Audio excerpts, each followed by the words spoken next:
À la mort de Lénine en 1924, Staline lui succède et s'impose progressivement comme dirigeant de l'URSS. Dès 1928, il y installe un régime totalitaire contrôlé par un parti unique et marqué par la suppression des libertés individuelles, la violence infligée à la population et la collectivisation forcée. À cette occasion, il développe la propagande et renforce la terreur.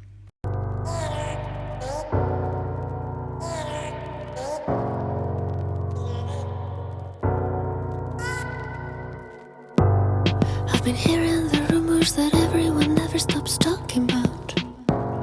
They're spreading so fast, they're coming and going and never stop. They keep saying he's playing and lying whenever he's going out. He wakes up at night, he's running and chasing and never stops.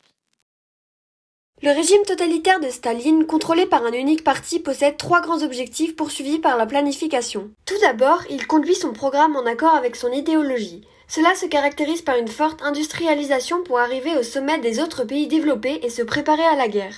Il souhaite notamment créer une industrie capable de réoutiller sur la base du socialisme non seulement l'industrie dans son ensemble, mais également les transports et l'agriculture. En 1929, Staline décide d'étatiser l'URSS et instaure une économie socialiste. Il souhaite que l'État contrôle l'ensemble de l'économie et des ressources du pays. D'autre part, il oblige les paysans à travailler dans des fermes collectives appelées kolkhozes, c'est la collectivisation des terres. Dans la continuité du projet de Lénine, Staline parvient à une société égalitaire sans classe sociale et s'inspirant du projet marxiste, il estime que la dictature du prolétariat est nécessaire au bon déroulement de ses propres projets. Pour mettre en application ses idées, il cherche à obtenir l'adhésion de la population. À cette occasion, il développe la propagande qui valorise le système communiste ainsi que le culte de la personnalité à travers la personnalisation du pouvoir, notamment lors de grands défilés sportifs ou militaires. Il présente ainsi l'URSS comme une nation unanimement rassemblée derrière lui et dissimule ainsi la réalité d'une population constamment surveillée et très encadrée. À l'école, on apprend aux élèves la nouvelle morale communiste dont la délation.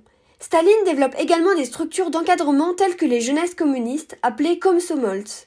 Or, ce régime rencontre tout de même des opposants. Pour y remédier, Staline instaure une répression. Ainsi, il installe une police politique qui surveille la population et exerce une pression sur celle-ci. Il utilise également la torture et la terreur telle qu'en 1936 lors des procès de Moscou. Les opposants sont exécutés, emprisonnés ou envoyés dans des camps de travail tels que le goulag. On considère donc bien le régime stalinien comme un régime totalitaire, car il est dirigé par un parti unique qui surveille et contrôle la population, cherche à convaincre ceux-ci par la propagande et entretient ainsi le culte de la personnalité.